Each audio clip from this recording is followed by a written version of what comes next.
Guys कैसे सभी लोग प्लीज सब बढ़िया हो। मैं बहुत शानदार वीडियो में आपका भाई नमन और आप देख रहे हैं नमन राइट। भाई बात करने वाले हैं पेट्रोल के दाम एक हफ्ते में 7-8 रुपए से बढ़ चुके हैं। मोदी जी क्या कर रहे हैं, क्या हो रहा है, क्या हो रहा है, क्या नहीं हो रहा है, सब बताऊंगा विस्तार में कि क्यों बढ़ रहा है पेट्रोल का दाम।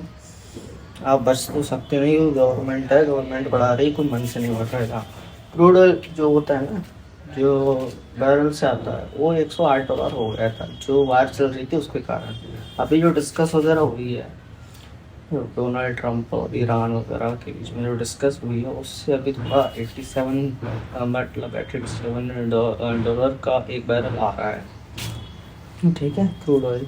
उससे अभी पेट्रोल पे तो इफेक्ट नहीं पड़ेगा, पेट्रोल डीजल 12-13 रुपये पड़ेगा, ठीक है। कम होगा तो 1-2 पैसा कम होना है, ज़्यादा कम नहीं होना। तो कृपया आप कुछ नहीं बच नहीं सकते, सरकार वो दे रही है तो लेना का पड़ेगा, ज़रूरत है। क्यों बड़ी जब बात चल रही थी ट्रांसपोर्ट लो होता है, और जो इंश्योरेंस कंपनी है वो ज़्यादा दाम खींच रही है, क्योंकि सिक्योर करना पड़ता है। हमले के दौरान जो बम वगैरह गिरते हैं उससे सिर वगैरह को लॉस होता है, बहुत ज़्यादा लॉस होता है, इस वजह से करा जा रहा था। और इंश्योरेंस कंपनी इसी वजह से ज़्यादा चार्ज कर रही थी, उसकी वजह से ही यहाँ पर पेट्रोल का दाम बढ़ा था। क्योंकि अगर नुकसान होता है तो कौन देगा, इंश्योरेंस कंपनी का जो क्लेम होता है वो उसी वजह से होता है। इसलिए अभी $87 का एक बैरल आ रहा है इंडिया में, ऑयल आ रहा है। अमेरिका से बात हो चुकी, वो भी कोई दखल नहीं करेगा, ऐसा प्रधानमंत्री जी ने बोला। मतलब जो ट्वीट्स निकली हैं, जो रिपोर्ट्स हैं, उसके आधार पर बताया जा रहा है आपको। और प्राइसेस बढ़ेंगे, कम होते रहेंगे, जब तक बाढ़ चलेगी प्राइस बढ़ेगा, और बाढ़ रुकेगी तो प्राइस कम होगा। प्राइस कम होगा और बढ़ेगा, ज़्यादा बढ़ेगा, ठीक है। और इन्फ्लेशन हाई होती जाएगी, प्राइस बढ़ता जाएगा, ठीक है।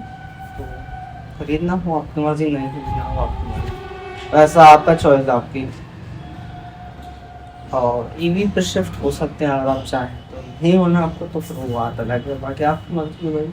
मोदी जी हैं, डिमांड रहेगी तो फिर बढ़ेगा भी प्राइस, ऐसा ही होगा। अगर चीज़ चाहिए तो लेनी पड़ेगी, सिर्फ बात नहीं है ना। कंफर्टेबल चाहिए आपको, फोन चाहिए तो पैसा देना पड़ेगा मेरे भाई। इसलिए करो भाई कोशिश, अपन कुछ नहीं कर सकते इसमें, वो सब बाहर से इम्पोर्ट हो रहा है। अगर इंडिया में प्रोडक्शन होता, इंडिया में से तेल होता तो वैसे सस्ता पड़ जाता, ठीक है। तो कोशिश करिए, थोड़ा कम तेल यूज़ करिए, 2 की जगह 1 राउंड मारिए गाड़ी से, ठीक है। डीजल पेट्रोल सब, सीएनजी भी महंगा होगा, सभी महंगा होगा, पल्सेस के दाम भी महंगे, जो बाहर से चीज़ आ रहा है सबका दाम महंगा होगा, तो इंश्योरेंस महंगा हो रहा है, ठीक है। यही थी आज के काम की जानकारी, उम्मीद है पसंद आई होगी। आइए तो लाइक कर दीजिए मेरे भाई, सब्सक्राइब भी कर दीजिए, पहली बार कह रहा हूँ, कर दो यार मेरे भाई।